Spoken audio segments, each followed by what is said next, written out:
सलाम दोस्तों, सबको जय मसीह की एक और बार स्पिरिचुअल मॉर्सल्स में मैं आपको स्वागत करती हूँ। आपको याद है कोविड के टाइम पे सबसे अधिक परमेश्वर के वचन से कौन सा भाग पढ़ा होगा हमने? भजन संहिता 91, साम 91, है ना? आपको याद होगा कैसे हम पढ़ते थे, मनन करते थे और फिर बच्चों को सिखाते थे। कुछ लोग उसको लिख के अपने दीवारों पर उसको चिपकाते थे, है ना? उसका कारण भी है क्योंकि इस 91 भजन संहिता में बहुत कुछ हमें हमारे प्रोटेक्शन के बारे में लिखा है, तो वो सब पढ़ के हमें बड़ा सुकून मिलता था। लेकिन ये जो भजन संहिता है 91 किसने लिखा है? यदि हम पढ़े, देखो बाइबल में हर भजन संहिता के ऊपर एक शीर्षक है। उस शीर्षक में लिखा है कि इसने इस अध्याय को किसने लिखा है, इस भजन संहिता किसने लिखा है।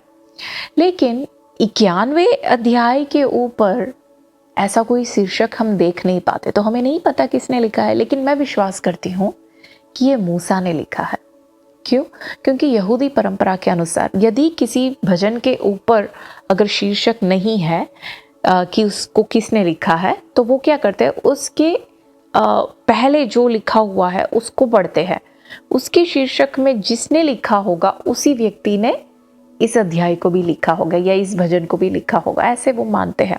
तो यदि हम इसके साम 90 का अगर ऊपर का जो शीर्षक यदि हम पढ़े, वहाँ लिखा है अ प्रेयर ऑफ मोसेस, मूसा के द्वारा लिखी हुई एक भजन संहिता है वो साम 90। अगर मूसा ने वो लिखा है तो यहूदी परंपरा के अनुसार 91 भी मूसा ने लिखा है। सिर्फ वही नहीं, उसका जो पहले आयत है वहाँ लिखा है, परमेश्वर को मूसा कहता है कि हे यहोवा, तू पीढ़ी से पीढ़ी तक तू हमारा बल है ना? अगर ऐसी बात है तो उसी एक थीम को इस साम 90, साम 91 पूरा उसी को फॉलो करते हैं। तो हम विश्वास करते हैं कि ये मूसा ने ही लिखा है।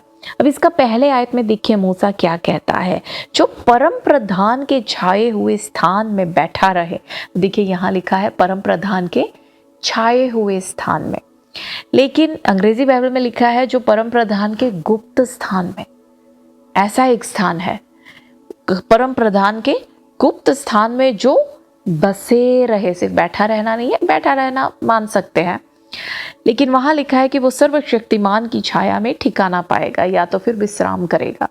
अब देखिए यहाँ पे ये दो शब्दों को आपके सामने मैं ले आना चाहूंगी। एक है परम प्रधान, दूसरा उसका गुप्त स्थान, उसके छाए हुए स्थान। यहाँ लिखा है उसका गुप्त स्थान क्या है। सबसे पहले तो देखिए यहाँ मूसा कहता है परम प्रधान, वो परमेश्वर को बुलाता है परम प्रधान। एक दूसरा नाम प्रभु को उसने वहां दिया है सर्वशक्तिमान, है ना? एल एलियोन परम प्रधान, एल शद्दाई सर्वशक्तिमान। तो इसका मतलब ये हुआ मूसा अपने अनुभव से कहता है, और वो कहता है कि मेरा परमेश्वर जिसका मैं आराधना करता हूँ वो परम प्रधान है। जिसका मतलब इस आकाश मंडल में, इस वातावरण में जितना मेरा परमेश्वर ऊंचा है, जितना वो परम प्रधान है, उतना उसकी तरह उतना ऊंचाई नहीं, लेकिन और भी है जो अपने आप को प्रधान कहते हैं। सर्वशक्तिमान, जो सर्वशक्तिमान यदि मेरा परमेश्वर है तो और भी है शक्तियां जो अपने आप को शक्तिमान कहते हैं। मैं ये इसलिए कहना चाहूंगी कि देखिए आजकल विश्वासियों के बीच में ऐसा एक झुंड है, बहुत ही बड़ा झुंड, जो कहते हैं कि अरे ये शैतानी ताकतों में हम विश्वास नहीं करते। लेकिन वो सब है, बाइबल कहती है वो सब है। उसका एक उदाहरण यहाँ पे हम इस आयत में देख पाते हैं कि हमारा परमेश्वर परम प्रधान है, एल एलियोन सबसे ऊंचा, जो सर्वशक्तिमान, एल शदाई माने उसके जितना शक्ति और है, जो जिसको उतने जितना शक्ति नहीं है, जो कम है लेकिन है। कैसे हम कह सकते हैं? क्योंकि इस अध्याय में जो आगे की ओर जब हम पढ़े, वहाँ क्या लिखा है, 5, 6, छठे आयत, 7वें आयत, यहाँ सब लिखा है, तू न रात के भय से डरेगा और न तीर से जो दिन को उड़ता है, न उस मरी से जो अंधेरे में फैलती है, और न उस महारोग से जो दिन दोपहरी में उजाड़ता है। देखिए ये सब क्या है, ये सब उन शक्तियों का ताकत और सामर्थ्य को दिखाती है।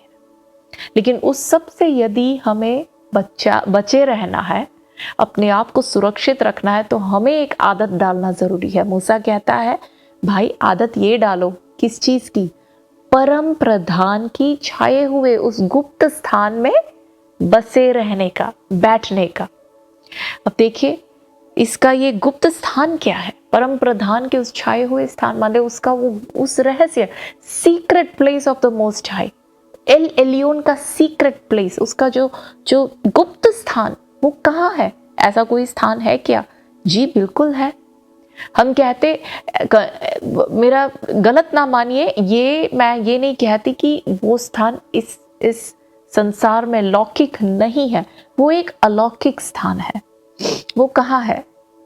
जब हम इब्रानियों की पुस्तक पढ़ते हैं, उसके 10वें अध्याय के 19वें आयत में हम देख पाते हैं कि अति पवित्र स्थान में हम मेमने के लहू, प्रभु यीशु के लहू के द्वारा आज हम प्रवेश करते हैं। वो कौन सा है वो अति पवित्र स्थान?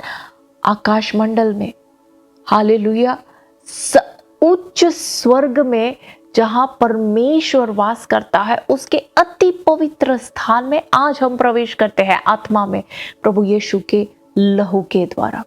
जहां पुराने नियम में जब महायाजक साल में एक बार अति पवित्र स्थान में प्रवेश करता था, लेकिन आज हम हर क्षण, हर समय, हर दिन उस अति पवित्र स्थान में हम प्रवेश करते हैं प्रभु यीशु के लहू के द्वारा। उस परमेश्वर के साथ हम संगति कर पाते हैं, परमेश्वर की उस उपस्थिति का हम आनंद उठा सकते हैं। उसे कहते हैं, उस अति पवित्र स्थान को कहते हैं सर्वशक्तिमान के, वो वहां लिखा है उसका परम प्रधान के छाए हुए स्थान, परम प्रधान की गुप्त स्थान।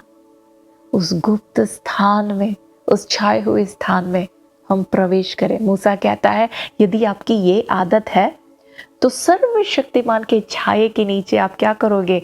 आप विश्राम करोगे। बाकी की ये कोई भी चीज आपको छू नहीं पाएगी।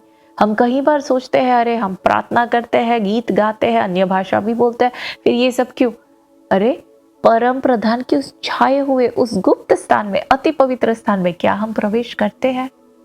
हम कई बार चाहे जितनी भी गीत गाते, हो सकता है हम बस उसके आसपास जाके वापसी में आ जाता है। परमेश्वर का वचन कहता है वैसा नहीं, हमें वहां बसना है, उसके उस स्थान में प्रवेश करना है, उसके साथ रहने की उस आदत डालना है। भाई और बहनों, इस गुप्त स्थान के बारे में कैसे हम प्रवेश कर सकते हैं, इसके बारे में अगले एपिसोड में हम मनन करेंगे। लेकिन आज मैं आपसे इतना कहना चाहूंगी कि इस अति पवित्र स्थान में प्रवेश करने का उस आदत जरा डालिए, उसके लिए एक इच्छा हमारे अंदर प्रभु तैयार करे। God bless you.